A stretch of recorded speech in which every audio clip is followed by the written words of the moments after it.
Bonjour à tous, je suis très heureuse de vous retrouver aujourd'hui. Sophie Chevelu, coach PNL à Genève. Le thème du jour, c'est la femme perverse narcissique au travail. Et oui, parce qu'on est quand même obligé de constater qu'aujourd'hui, on est dans un contexte social favorable à la perversion narcissique. Je m'explique. On est de plus en plus dans un monde de compétitivité, de performance, de rendement, plus de profit, au détriment du personnel. Du coup, les managers, directeurs, ils se comportent comme des prédateurs et les employés, c'est des objets à exploiter. Puis ils les jettent quand c'est fini, quand ils sont à plat et épuisés. Donc parlons de la femme perverse narcissique sur son lieu de travail. Donc, rappelons que la femme perverse narcissique, elle a des comportements irresponsables. Elle est même très souvent incompétente. Ce que personne ne se doute, parce qu'elle est tout le temps en train de se vanter qu'elle est ci, qu'elle a fait ça, qu'elle est allée dans telle entreprise, qu'elle est si importante et tout ça. Elle se vante beaucoup trop d'ailleurs.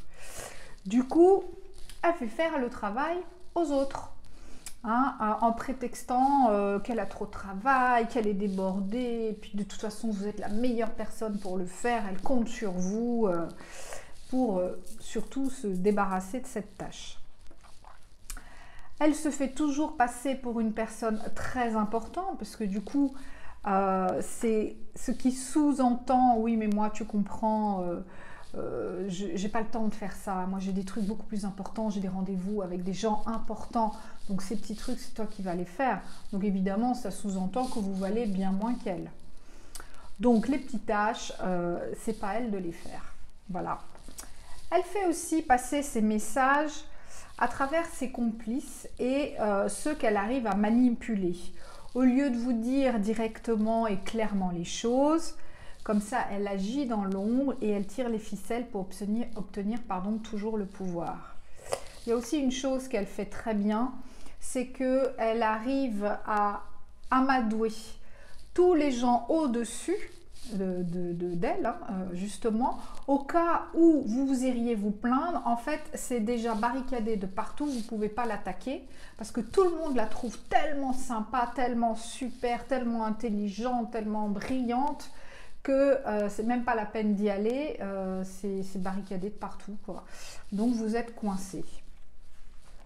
Ensuite, elle fait le harcèlement moral au travail. C'est-à-dire que la perverse narcissique, elle harcèle moralement ses proies au travail par des comportements de violence psychologique répétitifs. Ils adorent vous avoir à l'usure.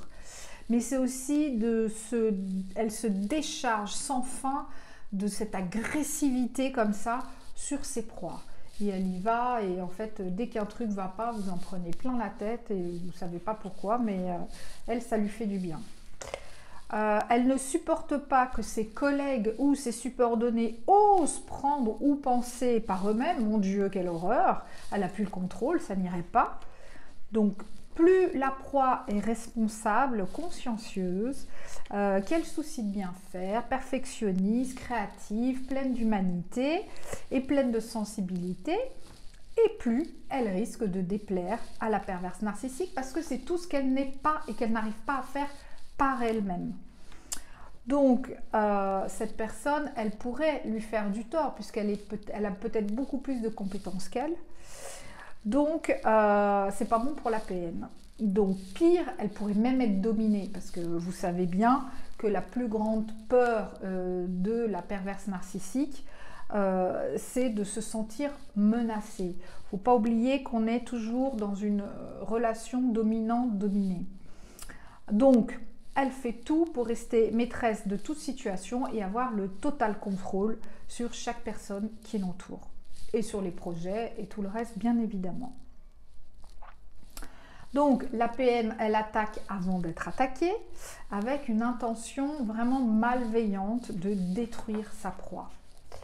Et elle commence aussi par isoler sa proie, en la mettant de côté, en lui donnant pas les informations ou les choses importantes à savoir pour la prochaine réunion, ou sur les nouveaux objectifs ou les projets en cours.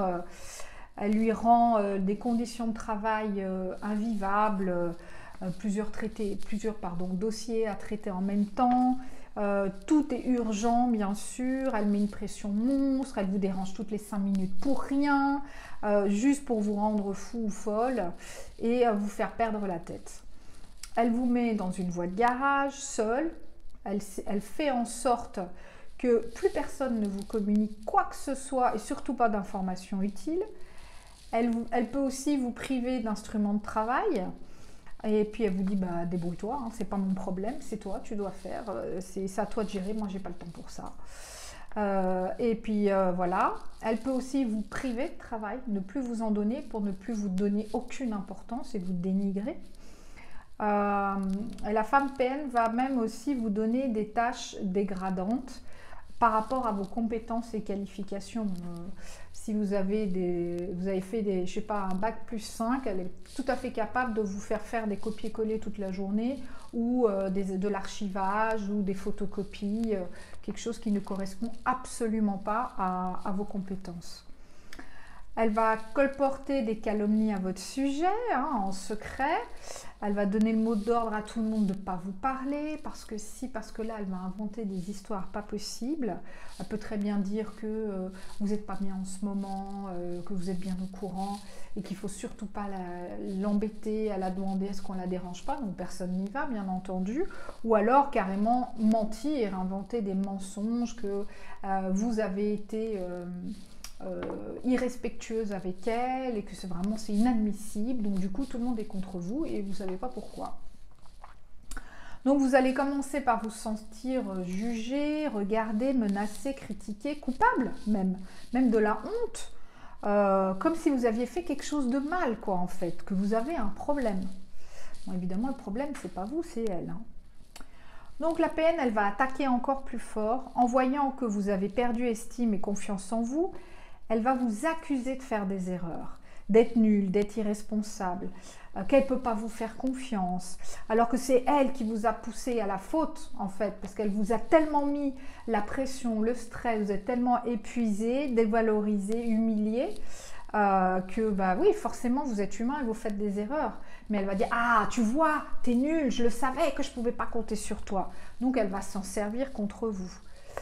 Vous allez donc commencer à complètement perdre votre identité, à plus savoir quoi faire, comme si vous aviez une épée Damoclès sur la tête tout le temps, hein, comme si votre vie en dépendait. Il faut que j'aille au boulot, il faut que je sois performant, il faut que j'y arrive, il faut que je sois bon.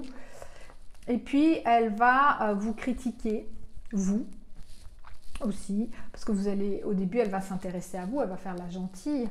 Et puis ensuite, elle va s'en servir contre vous. Donc, elle va toujours vous demander et tes enfants, ta famille, ton mari ou ta femme, si c'est un homme, et faire genre, elle s'intéresse à vous. Puis en fait, elle prend des informations pour pouvoir s'en servir contre vous. Donc, elle va critiquer votre vie privée, vos valeurs, vos relations, vos croyances. Hein, elle va avoir des gestes de mépris, de dégoût. Elle ne va pas hésiter à vous faire culpabiliser, avoir des paroles dénigrantes, jusqu'à même vous insulter, bien sûr, ça arrive. Il peut y avoir aussi du harcèlement sexuel, ça arrive aussi. Ce n'est pas que les femmes, hein, qui sont victimes de harcèlement sexuel. Elle peut vous faire peur aussi, parce qu'elle est agressive, elle est toujours en colère, elle crie, elle rentre, vous n'y attendez pas, elle va vous faire sursauter. Elle peut être aussi dans la violence physique, c'est-à-dire vous bousculer, vous pointer du doigt, taper sur le bureau, claquer les portes, abîmer vos objets personnels devant vous. Elle sait très bien que vous y tenez. Et pof, oh, je l'ai cassé, oh, c'est bête, hein. Voilà, c'est vraiment une ordure, hein. Elle va vous pourchasser dans votre vie privée, parce que c'est-à-dire qu'elle va vous demander de travailler en dehors des heures de bureau, tout simplement, hein. Vous envoyez des mails, des SMS, des messages vocaux à n'importe quelle heure. Et puis pour que la pilule passe mieux, elle va faire des cadeaux, elle va vous inviter en privé à déjeuner ou à dîner, pour montrer qu'en fait elle est sympa, qu'elle vous apprécie et tout ça. Ce qui fait que ça va complètement vous dérouter Et du coup, vous allez vous dire, mais en fait, c'est peut-être moi qui vois le mal partout. En fait, elle est sympa, elle m'apprécie, elle est même reconnaissante, elle apprécie mon travail et ma compagnie. C'est faux et archi faux, hein. Bien sûr que non. Tout est manipulation. Donc, l'objectif de la perverse narcissique, elle veut que sa proie perde sa dignité et qu'elle parte. Si sa victime, elle est rebelle, elle va faire croire à une plaisanterie, à un malentendu, oh mais tu comprends rien, t'as pas d'humour, c'était une boutade, ou alors mais non, mais on s'est pas compris, c'est pas ça que je voulais dire. Et puis elle va aussi vous traiter vous de manipulateur ou de pervers narcissique et que vous êtes une mauvaise personne. Et évidemment, il faut savoir qu'en bonne PN, elle ne se remet jamais en question. Elle a toujours raison. Elle est dans la vérité, la grande vérité. C'est la prêtresse de la vérité. Et donc, elle ne laisse pas de négociation. Si on veut discuter, essayer, non, c'est comme elle veut et c'est tout. C'est elle qui tient les rênes. Hein. Aucune communication, bien évidemment. Travailler avec une PN, c'est une horreur. Elle fait tout dans son coin et elle dit rien, puis vous êtes comme une andouille à vous dire mais mince, qu'est-ce qui se passe? Voilà, ça c'est fait exprès. Elle va faire des très belles promesses, mais elle ne va jamais les tenir. Son grand jeu, c'est vous pousser à bout pour que vous pétiez les plombs, que vous sortiez de vos gonds parce qu'il y en a marre de ne pas être entendu. Et du coup, vous allez lui crier dessus parce que vous en avez marre de ne pas être entendu. Et là, c'est elle qui va se faire passer pour la victime. Alors que en fait c'est vous qui êtes victime de maltraitance psychologique depuis tant de temps. Mais elle va faire sa pauvre victime. Non mais tu te rends compte, il m'a crié dessus. Non mais j'en reviens pas quoi, qu'elle pétait les plombs comme ça. Non mais il faut qu'elle aille se faire soigner. Mais moi j'ai eu peur et tout. Alors, je vous dis pas tout ce qu'elle peut raconter. Les conséquences pour la victime. Une victime qui subit du harcèlement au travail, elle s'effondre tout simplement. Si elle reste sous l'emprise de la pervers narcissique, elle va finir par se mettre en congé maladie, tellement elle est épuisée. Elle fait un burn-out à force de dépasser ses limites. Ensuite, stress post-traumatique aussi, qui est la conséquence de violences psychologiques récurrentes au travail. Et ce qu'il faut faire très attention, c'est que un burn-out qui n'est pas soigné, ça va évoluer en dépression.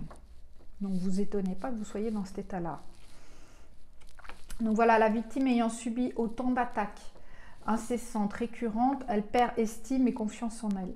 Elle aura du mal même à retrouver du travail après parce qu'elle sera anéantie et elle aura besoin de faire un travail sur elle pour se reconstruire.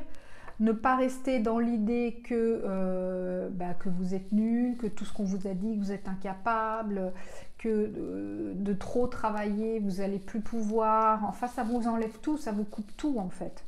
Donc, il faut vraiment, vraiment que vous ayez à la rencontre d'une personne professionnelle.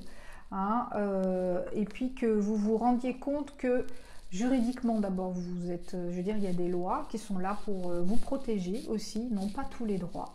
Donc il ne faut pas hésiter à aller, à l'inspection du travail, aller voir une aide juridique, aller voir un médecin pour vous faire arrêter et vous faire suivre psychologiquement pour vous reconstruire et vous remettre.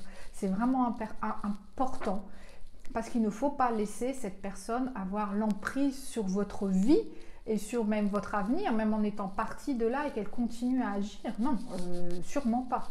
Donc vraiment, faites un travail sur vous, reconstruisez-vous et comme ça, vous aurez une belle vie que vous choisirez et vous ne subirez plus. Si vous avez besoin d'un accompagnement, venez vers moi. Je vous invite à m'envoyer un message à info@coachgeneva.ch. Je me ferai un plaisir, j'y réponds toujours. Commentez la vidéo, partagez-la, abonnez-vous et je vous dis à très bientôt. Au revoir.